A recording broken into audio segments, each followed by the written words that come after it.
Même si, pour une grande partie de nos concitoyens, de mettre des puces électroniques dans le cerveau de nos enfants est aujourd'hui choquant. Laurent Alexandre, le 11 septembre 2023.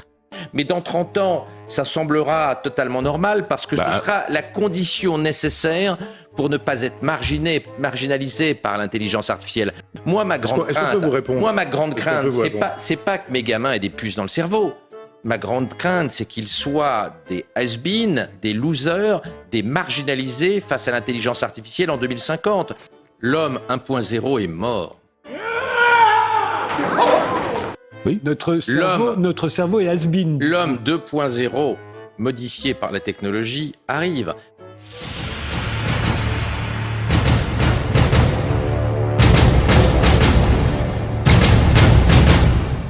Notre problème, c'est pas de vivre de façon nostalgique la mort de l'homme 1.0, c'est de réussir l'arrivée de l'homme transhumaniste 2.0. Mais il est complètement fou, ce mec! Face à l'intelligence artificielle et compte tenu de l'évolution extraordinaire des biotechnologies, l'homme tel que nous sommes aujourd'hui est condamné. Donc il faut gérer au mieux cette transformation radicale qui est un vrai changement civilisationnel, qui est d'ailleurs le moment le plus important dans l'histoire de l'humanité.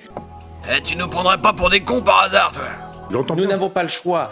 La technologie galope tellement vite que si nous ne nous hybridons pas avec l'intelligence artificielle, nous allons être marginalisés, puis nous allons disparaître. Regardez les craintes qui ont été formulées par les plus grands spécialistes du monde en intelligence artificielle cet été, y compris le créateur de ChatGPT et le patron de Microsoft, le fondateur de Microsoft, ça peut être du marketing. Bill Gates. Certes, ils ont quand même déclaré qu'il est vital qu'il y ait une réflexion mondiale pour éviter l'extermination de l'humanité par l'intelligence artificielle. Et la meilleure façon d'éviter notre marginalisation, voire notre extinction, pour reprendre ces experts, par l'intelligence artificielle, c'est de nous hisser au niveau de l'intelligence artificielle.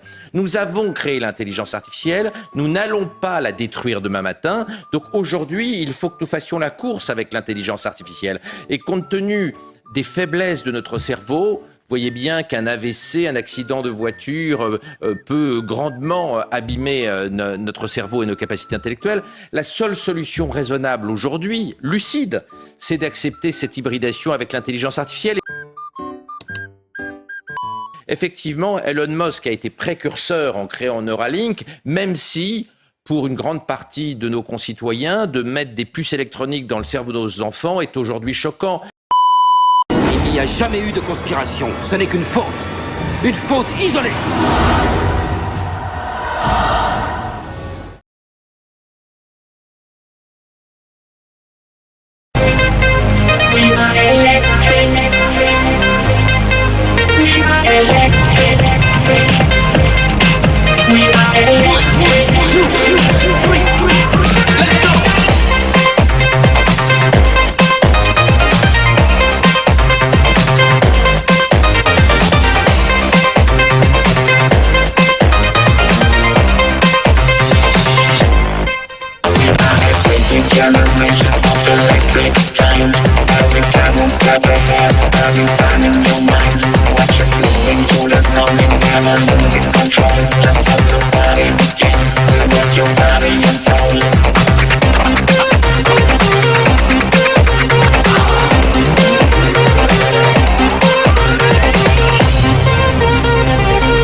L'intelligence, c'est ce qui nous a permis, ce qui a permis à l'espèce humaine de survivre dans une nature hostile et de finir par dominer le monde. Alors, ChatGPT peut-il vraiment rivaliser ? ChatGPT progresse très vite. ChatGPT en médecine est en train de dépasser les médecins. Ce qui ne veut pas dire que les médecins vont disparaître. Mais ChatGPT est capable de faire des associations, de comprendre des dossiers extrêmement compliqués en quelques secondes, là où il faut des heures, voire des jours, à des grands spécialistes pour faire un diagnostic. Donc on est dans une période où il va falloir réguler cette tornade technologique. On n'y est pas prêt parce qu'on n'avait pas vu arriver l'accélération liée à ChatGPT. S'il y a un an, on avait demandé aux 1000 plus grands experts en informatique dans le monde qu'est-ce qu'il faut surveiller, qu'est-ce qui est important en matière informatique, il n'y en a pas plus de 5 ou 10 qui auraient dit ChatGPT et cette génération d'intelligence artificielle va exploser et va se développer. On n'y croyait pas. Donc la surprise technologique est très forte et donc on est dans un certain brouillard politique, un brouillard numérique, parce qu'on n'a pas vu arriver le déploiement de cette technologie qui est extrêmement rapide et qui, dans beaucoup de domaines, est en train de dépasser le cerveau humain. Ce qui ne veut pas dire que la machine va dépasser globalement l'homme à court terme. Mais qu'est-ce que ça a changé dans votre livre, à vous, qui était paru il y a très peu de temps, et vous étiez à l'affût? Oui, ce qui a changé, comme tout le monde, j'ai été stupéfait des performances des réseaux de neurones artificiels de la génération ChatGPT. Je n'imaginais pas, avant 2040, 2050, qu'une intelligence artificielle puisse faire de la médecine spécialisée. Je n'imaginais pas, avant plusieurs décennies, que l'intelligence artificielle puisse réussir le board de neurochirurgie pour être qualifié en neurochirurgie aux États-Unis et qui est extrêmement compétitif. Je n'imaginais pas ça possible à cet horizon-là.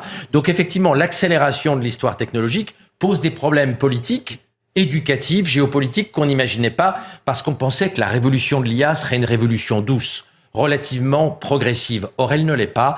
Nous sommes là face à une véritable accélération et beaucoup de métiers vont être secoués, vont devoir se réorganiser, se réinventer. Mais ça, vous le dites depuis longtemps, Laurent Alexandre, mais vous dites aussi... Ça va plus vite que prévu, vous voyez. Vous dites aussi depuis longtemps qu'il faut distinguer l'intelligence artificielle faible et l'intelligence artificielle forte.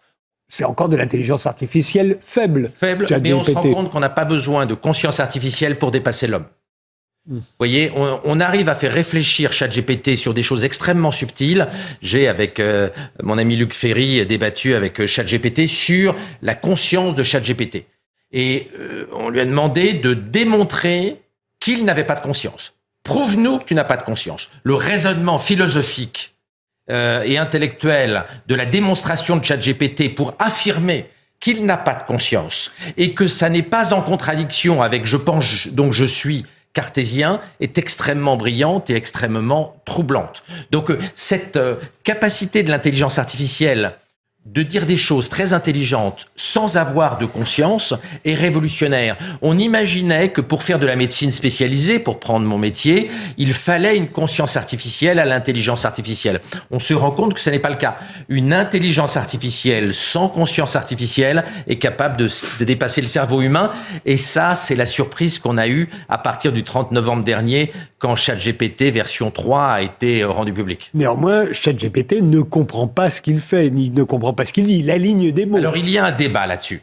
Il y a deux écoles, l'école du MIT et l'école de Stanford. Est-ce qu'il y a des propriétés émergentes cachées dans ChatGPT ou pas? C'est très débattu. Microsoft, qui est l'actionnaire de référence de ChatGPT, a sorti un papier de recherche de 120 pages il y a quelques semaines sur ses propriétés émergentes et sur le fait que ChatGPT est beaucoup plus intelligent qu'il devrait l'être. Car le modèle sous-jacent est un modèle assez frustre, assez réducteur. Et ChatGPT arrive à faire des choses que l'on n'imaginait pas possibles. Si l'on prend tous les chercheurs de Microsoft et les chercheurs qui ont créé ChatGPT, aucun n'imaginait que ChatGPT pourrait faire de la médecine spécialisée au niveau où est GPT-4 aujourd'hui. Donc il y a un débat sur le fait de savoir s'il y a oui ou non des propriétés émergentes à l'intérieur de ChatGPT et il n'y a pas d'accord au moment où nous parlons entre les experts, notamment entre l'école du MIT et l'école de Stanford. Face à l'intelligence artificielle, écrivez-vous, nous ne pèserons rien.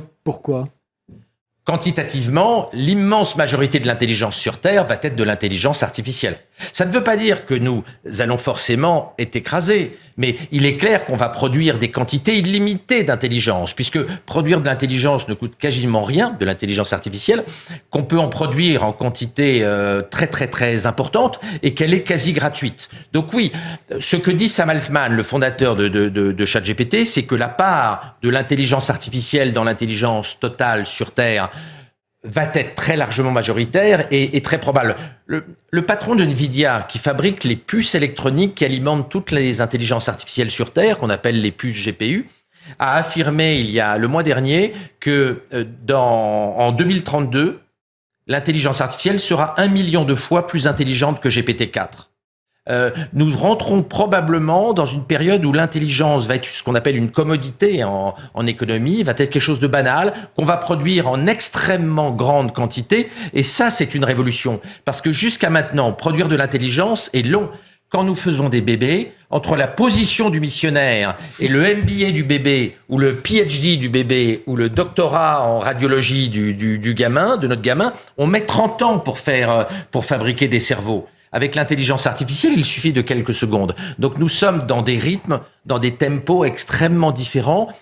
Nous allons devoir nous réinventer, nous allons devoir réinventer notre société. Et aujourd'hui, il y a un consensus une grosse majorité des spécialistes en informatique et en intelligence artificielle pour dire que ce qu'on appelle l'AGI, l'intelligence artificielle générale, est là entre 1000 et 2000 jours d'aujourd'hui, c'est-à-dire demain matin. C'est-à-dire une intelligence artificielle gratuite, dépassant l'homme dans toutes les dimensions cognitives. C'est une révolution, c'est un changement civilisationnel.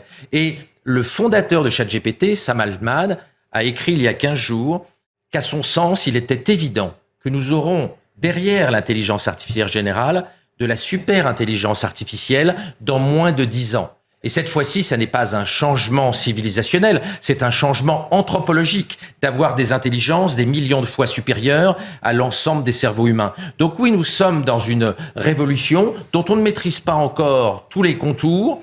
Nous sommes, comme je le disais tout à l'heure, dans un vrai brouillard parce que les choses se sont brutalement accélérées le 30 novembre dernier, c'est-à-dire il y a seulement 6 mois. Piloter cette révolution va être le rôle des politiques. C'est pour ça qu'il y a une responsabilité très grande des élites, et notamment des élites politiques, de comprendre ces technologies-là, d'avoir GPT-4 sur leur téléphone portable pour mesurer la puissance de la tornade technologique et de mettre en place les mesures nécessaires, notamment une réorganisation complète de l'hôpital, une réorganisation complète de l'éducation qui va s'imposer dans les prochaines années. On ne peut pas continuer à former nos gamins, et je suis père de famille nombreuse, donc le sujet m'intéresse, on ne peut pas continuer à former nos gamins au monde d'avant ChatGPT. Il faut former... Dites plus besoin d'aller à l'école dans votre livre. Ce n'est pas ce que j'ai dit qu'à terme, l'école va être révolutionnaire, mais des gens comme Bill Gates ont déclaré, il y a 15 jours, Bill Gates a déclaré, dans 18 mois, ce ne sont plus les instituteurs et les institutrices qui apprendront à lire à nos enfants et à nos petits-enfants, ce sera les successeurs de GPT-4. Et il a ajouté, Bill Gates, qui contrôle indirectement ChatGPT via le fait qu'il est le principal actionnaire de Microsoft, il a dit, les parents seront stupéfaits de la vitesse à laquelle les successeurs de GPT-4 auront remplacé l'instituteur et l'institutrice pour apprendre à nos enfants à lire. Donc oui, l'école va être profondément transformée, même s'il est encore difficile de dire dans quelle mesure et de savoir quel type de réforme il faut y mettre pour permettre à nos enfants de résister au tsunami et de permettre à nos enfants d'être complémentaires de l'intelligence artificielle et non pas écrabouillés. Il ne vous a pas échappé que la plupart des spécialistes mondiaux de l'intelligence artificielle ont fait une déclaration de 22 mots il y a 10 jours. Réduire, limiter le risque d'extermination de l'humanité par l'intelligence artificielle exige un effort mondial de même nature que la lutte contre la guerre nucléaire ou contre les épidémies. Il ne faut pas sous-estimer l'accélération de l'histoire qui est en cours aujourd'hui. Mais en même temps, si on devient complémentaire de l'intelligence artificielle, exactement comme les GPS sont venus compléter les automobilistes, sans pour autant prendre le volant. Ils sont juste complémentaires. Tout pourrait bien se passer, à moins que ça ne produise une idiocratie, c'est-à-dire que tout à coup, on laisse à ChatGPT à peu près prendre toutes les décisions, un peu comme quand on a pris l'habitude du GPS. À force, quand il marche plus, on ne sait plus où se repérer dans l'espace. On a plein de dangers sur le plan cognitif. D'abord, on a le danger d'une société à la métropolis. Si nous sommes dans un monde où la haute bourgeoisie ou la bourgeoisie pousse les enfants à mort pour être complémentaires de ChatGPT et pour résister à la tornade en développant les métiers qui ne vont pas être impactés par l'intelligence artificielle, pendant que des classes moins bourgeoises poussent moins leurs enfants, les mettent moins dans les bonnes filières, leur donnent moins les savoirs indispensables demain, et surtout ne sont pas informés des savoirs indispensables. Parce que beaucoup de parents pensent qu'il faut faire de nos enfants des techniciens. C'est une erreur fondamentale. Nous sommes en 1934, quand De Gaulle, dans Vers la métier, disait que l'école du commandement, c'était la culture générale. Face à l'intelligence artificielle, il ne faut pas que nos gamins soient des techniciens étroits. La culture générale est essentielle. Nous devons former nos enfants à la culture générale. Nous devons aussi leur donner une culture technologique et nous devons les former à ces outils. Personnellement, j'exige que mes enfants passent au minimum 1 heure par jour sur ChatGPT version 4 pour comprendre et pour apprendre à manipuler ces outils, ce qu'on appelle le prompting, c'est-à-dire l'utilisation intelligente de ces systèmes de réseaux de neurones artificiels. Mais, Laurent Alexandre, l'homme sans limite est un concept qui vous a toujours mobilisé, mais c'est un concept qui a de plus en plus de mal à se faire entendre. Vous l'avez remarqué. C'est pas depuis sûr, que le changement climatique monopolise les esprits, l'homme est censé s'incliner devant la nature et pas s'affranchir des limites qu'elle lui impose. Oui, vous savez que je pense le contraire. Le monde que propose la NUPES, le monde écologique, décroissant, anti-science, anti-technologie, avec une bonne partie des maires issus de la NUPES qui ont bloqué la 5G pendant de nombreux mois, ce n'est pas le monde vers lequel on se dirige. ChatGPT est en train d'inaugurer un monde hyper technologique, hyper scientifique, hyper complexe et de croissance forte. L'hypercroissance transhumaniste est devant nous. Qu'on s'en félicite ou qu'on en soit catastrophé, c'est un autre sujet. Nous rentrons dans une civilisation très technologique parce que l'intelligence artificielle nous donne les outils d'Homo Deus, nous donne les outils démiurgiques pour contrôler le monde. Alors, ce ne sera pas un long fleuve tranquille, bien sûr, mais ce changement civilisationnel, il doit être pensé, il doit être organisé. Homo Deus est bien évidemment immature, c'est un enfant. Il ne connaît pas ses limites, son hubris n'est pas bien géré. Il va falloir que nous apprenions à gérer avec un hubris raisonnable les outils extraordinaires que l'intelligence artificielle va nous donner dans les décennies qui viennent. Est-ce que vous n'êtes pas trop technophile, trop optimiste aussi? Dans La mort de la mort, le livre qui vous a fait connaître en 2014, vous disiez que l'homme qui allait vivre 1000 ans était déjà né. Vous le pensez encore? J'en ai la conviction. Toujours. Il est déjà né. Le vice-président de Google, Ray Kurzweil, a déclaré il y a quelques semaines que si l'accélération technologique que l'on voit avec GPT-4 se poursuit, il n'est pas impossible qu'on puisse commencer à tuer la mort en 2029, c'est-à-dire dans peu d'années. Je suis absolument convaincu que les progrès technologiques vont être absolument foudroyants dans les décennies qui viennent. Juste un exemple. L'intelligence artificielle de Google, AlphaFold, a réussi en quelques semaines à trouver la forme en 3 dimensions de 200 millions de protéines. Il aurait fallu à toute la communauté des chercheurs mondiaux 5000 ans pour faire la même chose. L'intelligence artificielle l'a fait en 15 jours. Oui, dans le domaine des biotechnologies, il va y avoir une extraordinaire accélération technologique grâce à l'intelligence artificielle. Nous sommes à l'aube d'une vraie révolution. Il va falloir que la NUPES change et revienne aux premières amours de Mélenchon, la science et la technologie, car il ne faut pas l'oublier, à l'époque, il y a 10 ans, Mélenchon, la gauche, était pro-technologie, massivement anti-voile. Mélenchon était l'adversaire numéro 1 du voile islamique et pro-science. Aujourd'hui, la NUPES est devenue islamo-gauchiste et anti-science. Je pense qu'il va falloir que la gauche revienne à l'amour de la science, à l'amour de la technologie qu'avait la gauche française au début du XXe siècle, à l'époque où la France était la Californie du monde et était reine de toutes les grandes technologies, la télévision, le téléphone, le cinéma, l'avion, etc. La gauche doit se ressaisir et doit cesser de tomber dans les sirènes pas seulement la gauche, des ayatollahs verts. La France, Emmanuel Macron a dit cette semaine qu'il voulait faire de la France une championne de l'intelligence artificielle. Vous pensez que ça n'est pas trop tard ? Alors, il y a beaucoup de boulot. Cela dit, il y a des équipes remarquables. Une start-up d'IA qui s'appelle Mistral et qui vient de lever 110 millions d'euros il y a quelques jours. Elle est gérée par un type absolument extraordinaire qui est un des meilleurs chercheurs mondiaux, Arthur Munch, un jeune polytechnicien fantastique que vos auditeurs doivent suivre d'ailleurs parce que ce garçon a un potentiel formidable. Il y a en France, si l'on dépense plus pour la recherche, si l'on ne reste pas à 2,2% de la richesse nationale en recherche, mais qu'on monte entre 3 et 5% comme tous les grands pays développés, il y a un potentiel de rattrapage et la France doit cesser d'être technophobe et d'écouter les technophobes et elle doit se lancer dans le combat pour être effectivement une grande puissance technologique et notamment une grande puissance de l'IA demain.